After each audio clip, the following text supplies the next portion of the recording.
hello, everyone. Welcome to our podcast. It is such an honor to welcome to this week's episode a dynamic educator, an actor, mother, father, husband, wife, and servants of Christ, and our dear friends, Mr. and Mrs. Donte Muse. Donte and Carrie Muse, sorry. Woo!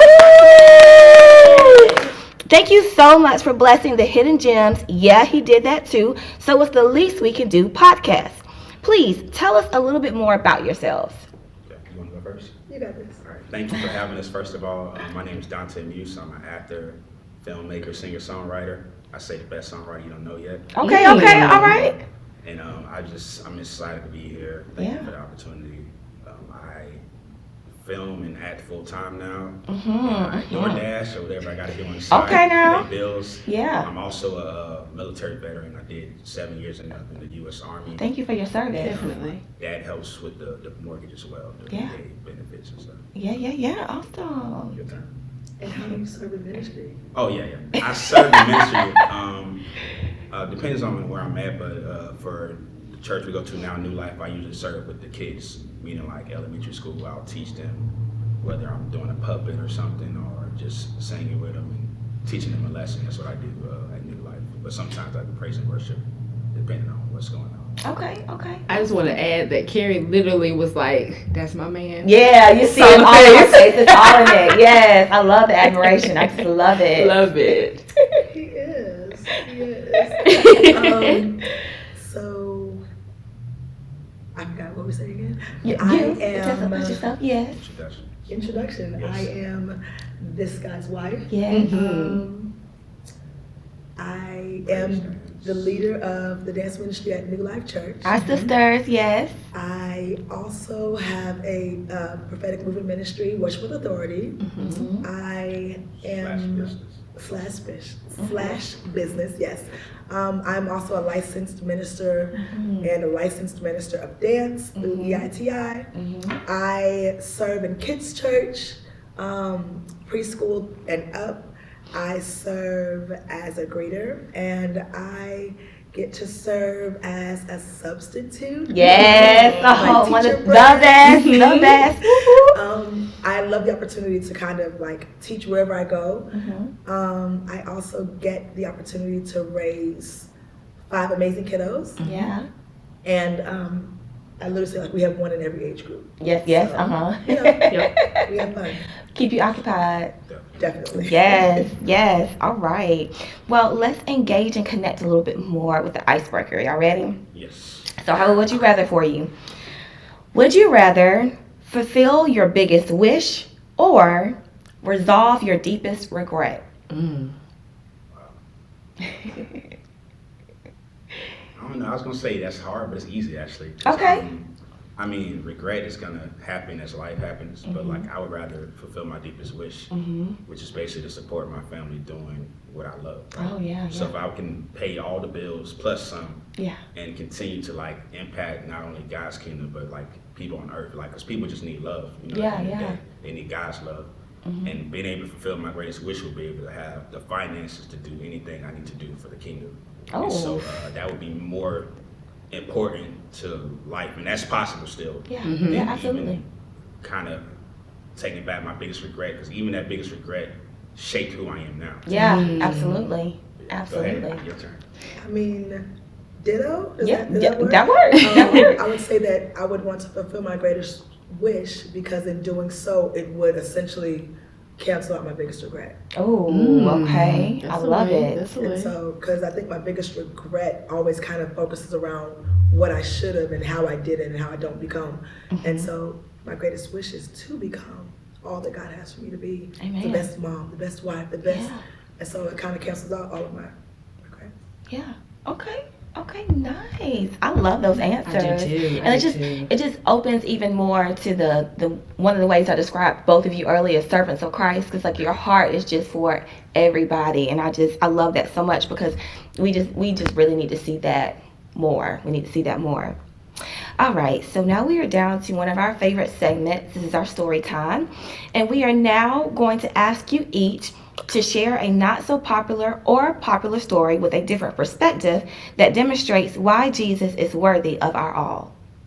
You want me to go first? You keep doing that. All right, so we talked about this in the car because I want to say this first. Like, our human brains can't really comprehend, exactly why God or how worthy God really is. Right. And Carrie was talking about it because she's a word like Smith, which is funny because that's her maiden name.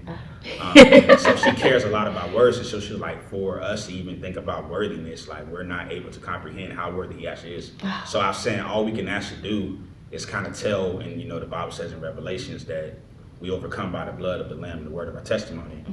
And so all we can do is tell our experience with God and how we see him as worthy for our own praise, because we're a single individual inside our vessel, inside this body that we live in. So we can't speak for anybody else but ourselves. It's like, so this is why God is worthy to me. And so when it comes to a story this one, I guess I've been thinking about, it's just something I really enjoy reading. It's Luke chapter 4. I read it on the way in here, and it's verse 18, and I'm gonna read it real quick. But it's basically when Jesus goes into the temple and he reads the story about the Spirit of the Lord is upon me. And the first thing he says that God has anointed him to do in that situation is really powerful to me, because I don't think people think about it like that. Like, at least it really makes me happy to a degree. But it's like, the Spirit of the Lord, this is a Luke 4:18, and I'm reading out of King James Version. The Spirit of the Lord is upon me because he have anointed me to preach the gospel to the poor. That part right there. And I'm thinking, like, how is that one of the first miracles? How is be preaching to the poor a miracle? Right. And so I'm gonna keep going. It says, he have sent me to heal the brokenhearted, to preach deliverance to the captives, and recovering sight to the blind, to set at liberty them that are bruised, and to preach the acceptable year of the Lord. And then he says some other stuff later that gets people upset in there, because he's like, basically, this is happening now. I'm the one. But like preaching to the poor, like, because in my mind, like, I see poor how we have them now. They're out on the street and they're asking for stuff, whatever.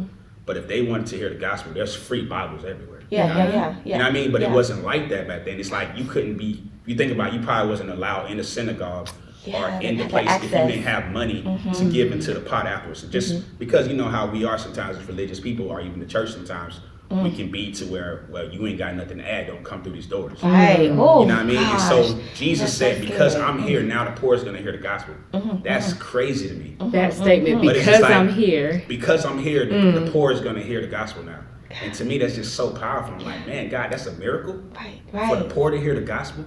Like, think about it. Like, it's just like, it's crazy that is such a, because it's the first thing he said, like, they're literally going to hear the gospel now. And that's something that he said later to John the Baptist as well. When John the Baptist was like, hey, are you really him? He was like, tell them that the poor, not only that it's blind or seeing, but the poor get to hear the gospel. That's remarkable about how worthy he is. Like, he cares about everybody. It don't matter your status. Right. And I tell people this too, because I know you guys heard this before, like, where the Bible talks about slavery and it's okay and all this stuff. The way I have interpreted the Bible for myself, reading all the stories, there is basically a bunch of stories of God's relationship with people, right? Individual relationships. God doesn't care what status you're born in, That's right. whether you're a king or a peasant. Right. He wants to have a relationship with you. It doesn't matter where you start. He wants to, and so in his word, he shows you everybody's spectrum. He shows you prostitutes. He shows you drunkards. He shows you everybody that I want to have a relationship with. All these people, every person who's ever lived on this planet. All 8 billion of you right now, I want a relationship with you. And that's just how worthy he is. That's right. That's so good. It just makes me think about that verse in a song, that there's nothing too dirty that you can't make worthy. Like, exactly, doesn't matter like the status, none of that. And even deeper, looking at all those people, the prostitutes, the drunkards that he used for his mission, for his glory. It's like, okay, I'm still going to use you. It does not matter who you are. It does not matter what your status is. We can still have a relationship, like you said, and I can still use you. And realistically, none of us are clean. That's right. Outside of the blood of Jesus. So But we put so many things on a pedestal. But the Bible tells us to take the little, the plank out of our eye instead of worry about the speck in somebody else's eye. And I read that and I realized that it's because it's closer to you. So your sin is bigger than the speck in their eye, which is farther away. So like, when you have a plank, your sin should be bigger to you than somebody else's sin. That's good. That's But real we don't do good. that. We look at other people. We look at like, it. you're, Yeah, yeah. you're yes, real homosexual, quick. so you're worse than me. Right. You know, I just maybe drank a little too much last night. Like, Right. it's, God doesn't care. They're all the same. Yeah, yeah. But we have deep conversations all the I time. love it. Oh my goodness. I do. Like, Yeah. Okay, you have something. Not that I concur. I concur. you know. I concur. I agree. So my not as well known account is not in the New Testament. It's not Jesus, but it's in the Old Testament. Okay. And it's in Judges 4. And it's, back when they didn't have kings, but they had judges. And Deborah was the judge. And we all know of Deborah and Barak, and she sat under the tree and gave judgment, and she called for Barak to come, and she said, this is what God is saying. God is saying to go up and go against Sisera. We're going to fight Sisera, who is the commander for the king that was holding him in oppression. And so in the beginning of this account, it's interesting because the children of Israel keep doing wrong in God's eyes. Like, they just keep sinning. Like, they just keep sinning. Yeah. And in a couple chapters earlier, it talks about that after Caleb died, after Joshua died, that they began to continue to follow in the ways of the Lord until all those who saw the miracles of God died off. And then they began to lust after the other gods again. And it just begins a cycle of sin after sin after sin after sin until God leads them to captivity and then allows a judge to get them out. And then it's captivity. And then a judge gets them out. In this particular account, they've been in captivity for 20 years. And God told Deborah to tell Barak to go out and fight this war. And Barak is like, okay, cool, I'll do this, but only if you come with me. And she says, okay, if I go with you, then the victory is not going to be given to you, but it's going to be given to a woman. So we're like, okay. So first we're thinking Barak is going to kill this guy, cool. And we're like, oh, okay, so maybe Deborah's going to do it. It's going to be great. They go out to war, and in the war, when they get into the battle, God confuses all of Sisera's army. And they all scatter and they die and things. And Sisera runs into an encampment of, I can't remember the name of the tribe, but it's Moses' brother-in-law's tribe. And the guy had like moved away from their encampment, and so it's just like a little tent to the side. And Sisera runs into the tent to seek refuge because the guy, Heber or whatever his name is a friend to the king. And Jael, his wife, is there, and she's like, come on in, come in. And he's like, I'm tired, I'm thirsty, give me some water. And she gives him milk, and she gives him a blanket, and he drinks the milk, and exhausted, he falls asleep. And she goes and gets a tent peg and a hammer, and she essentially like kills the guy. But she doesn't just like kill the guy, but she like forcefully and takes the tent peg through his head into the ground. Like, it's not just you did, no. You're not getting up from here type thing. And it's like, well, what does that have to do with God being worthy?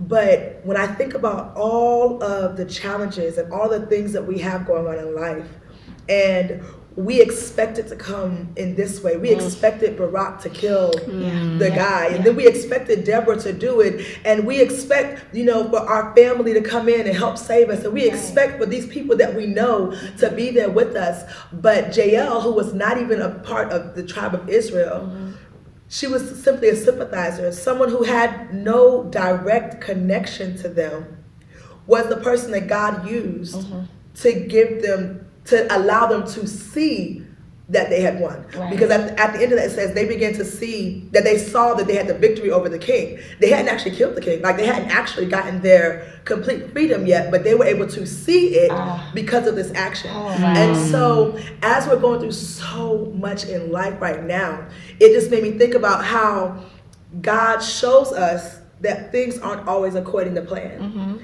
And I'm a person who's like really big on the fact that, yes, God has a plan, but our free will can sometimes make that plan deviate a little bit. Absolutely. But he still had a backup plan. And so while his plan was for Barak to go out and kill these people, and Barak in his free will said, well, Deborah, I want you to come with me. Say that part again about the backup plan. So We have our plan, We have our plan. God has his plan. and then you said, We have free will, and our free will sometimes will cause the plan to deviate. It'll cause it to change, but the ending result is the same because God is still God. Yeah. And so Barak was who God sent to kill Sisera. That's who he sent. That's who he wanted. Barak was not willing to do so. God didn't sit there and argue with him. They weren't in the grace dispensation like we were in, like, well, maybe if Barak was like, Deborah, you come, cool, change your plans, let's go for it. Yeah. And God had Jael set up. They were already set aside. They were already where they needed to be. And for all intents and purposes, she was a non-believer. For all intents and purposes, she wasn't who we would think would be the one to help. Yeah. Yeah. But God used her to make sure that his people were not only got the victory from this aggressive oppressor, but to see that the victory was coming and that it could be like essentially seeing yourself there because of one action to someone else. And so God is worthy because in all of his greatness and all of the vastness that is him, he still considers us, considers our doubts and our inconsistencies and our tendency to deviate. Yeah. And he makes accountabilities for that because he considers us. Right. God is worthy because he got on the cross and died. He sent his son to get on the cross and die. And even if it was just us, even if it was just you, he would do it again. Yeah. Like God is worthy because he exists. Yeah. Because he is. Yeah. That's it. All right. So what's really cool with that too is like there's so many other examples in the word where God uses somebody unlikely. Like there's a story about a king and a woman, and the king is upset because this old woman keeps like, I need restitution. And he was like, oh man, she won't leave me alone. And it's actually one of the scriptures where God tells us to ask and ask, seek, and knock. And that's the example he gives. And eventually the king does it. He's like, even though I don't fear God, I'm still gonna do what this lady's asking because she's bothering me. And so like, it's about being persistent sometimes when we're talking to God about certain things, right? We're asking for something, especially stuff that he's already told us he's going to do. Right. Like, how many times did he tell us to bring him to remembrance of his word? Yeah. It ain't because he forgot his word. Right. He didn't forget his word. Right. It's about repositioning ourselves and our hearts. Yeah. To be like, hey God, you said this. I remember what you said to me, God. Right. So it's us saying, I'm on this path with what you told me I'm supposed to be Right. doing. Realigning ourselves. Yes. Yeah. Absolutely. And I love how both of your stories kind of mesh together because you talked about God using the drunkards and the prostitute, and here he is using a non-believer, still fulfilling what he said he was going to Still do. fulfilling. Like that by itself is just like, she don't even believe in God. And yet, Was still used to fulfill. yes. And even like, she probably heard of God, but she wasn't one to see the miracles. Like his own people, whose ancestors, like Mom and them, they walked through the wilderness. They were led by the cloud by day and the fire by night. Like Mom and them did that. And she's like, oh yeah, so and so and so and so and so and so. I heard about that, but I have that feeling, or I just need to like the separation. Yeah. But not allowing that separation to stop you from doing what you're called to do. Right. It don't make sense here, but being obedient regardless. Oh. Yeah. Yeah. That's good right there. All right. Awesome. So, thank you so much for sharing those awesome stories and the perspectives for those stories. So, we have now reached our one-word wrap-up. So to close us out, please share one word that you would like to share to encourage others to continue to give him your all and see his worthiness even on our darkest days and seasons. Want me to go too? Yes. Yeah, okay. So like I told you earlier, I was a military veteran. There was a time I was in Iraq, and I was in the middle of a convoy, and I was in the vehicle with two atheists. And our truck was dying, and we had this Duke on the front. The Duke is set up to where it's supposed to stop an IED from going off. And while this was happening, we're driving, and it's going to the red. If it goes red, the truck dies in the middle of the street. And so my NCO gets on the radio. It's just us in the vehicle. He's like, hey, the truck's about to die. I don't know what's happening. I was like, no, it's not. I'm going to pray.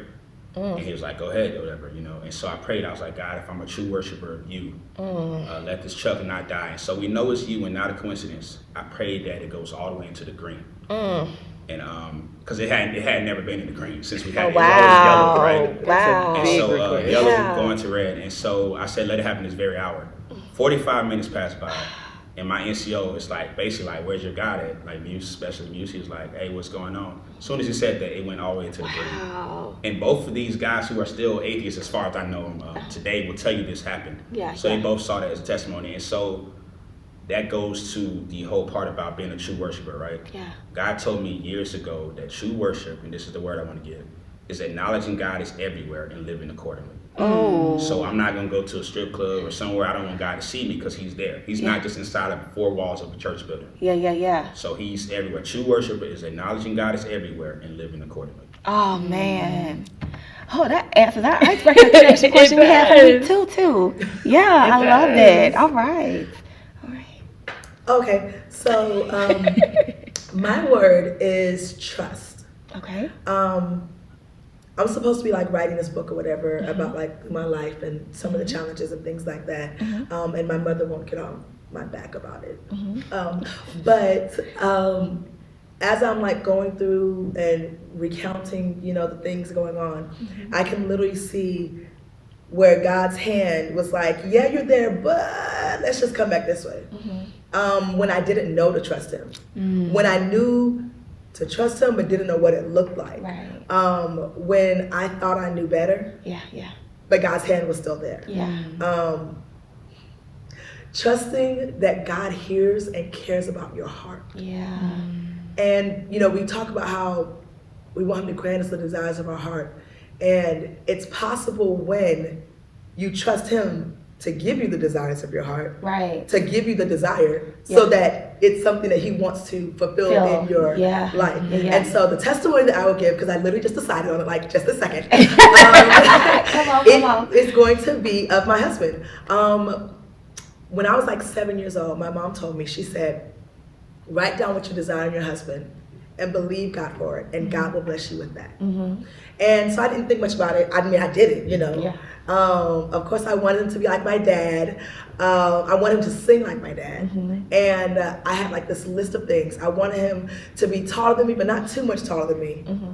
I should have asked for a little bit higher. I would have grew a little bit more. It's my fault. And like I had this list of things that I was believing God for, and I was like 7.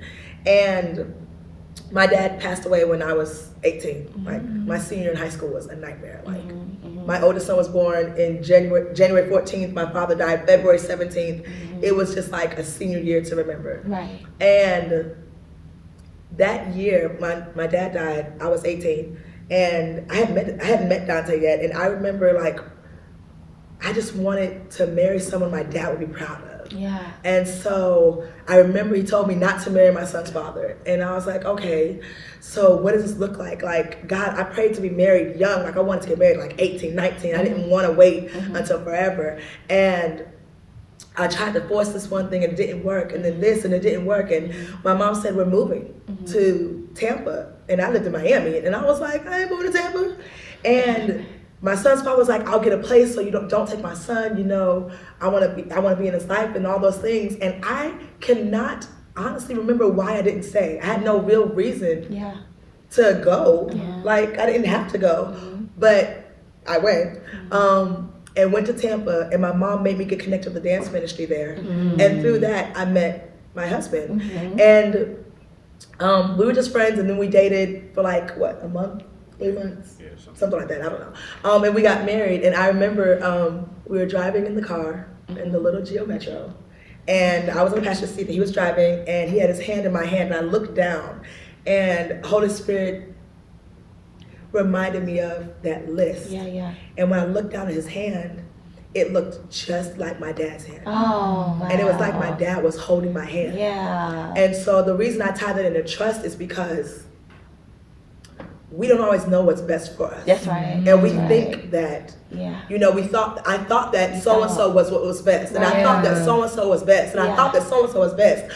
But who God had for me and still has for me and will always have for me is truly his best. Yeah. And I can say that, like, we've been married for 16 years now. Yeah. And we were the ones that people counted out. Like, they just knew our marriage wasn't going to last. And we got married too young, and I had a kid already, and all the reasons for us to not get married. But we heard from God. Yeah. God said, this is your husband. And we trusted him. Yeah. Trusted he knew better than we did. Because on paper, Donte didn't want nothing I was looking for. My mom was like, that's your husband. I was like, no, I'm good. I'm good. But He replaced those desires. Yeah. oh my gosh, like he made me realize what I really needed, and that all of my desires were met in him. I just didn't know it. Yeah. And even now, as we grow and we continue to grow together, there are things that, because you're always learning someone. Right. There are things I get to find out about this guy Yeah. that is like, wow, God, you knew I needed this long before I did. Yeah. And so, trust. Yeah. Oh, beautiful. I love it so much. Y'all need to start like a whole little relationship series. Like, Literally. Yeah. I love that. Yeah. Well, thank you guys so much again for joining us. Thanks for having us. I know you guys are going to be at our worship night on December the 16th, so come meet us out and you can see more of them, get to pick their brains some more. So yes, come out and join us on December the 16th at 6:30 p.m. It's going to be an awesome worship night, an experience, an encounter with God. We are expecting him to meet us there. All right, so until next time. Thank y'all. Thank you. Love y'all. Thank you again. Yes.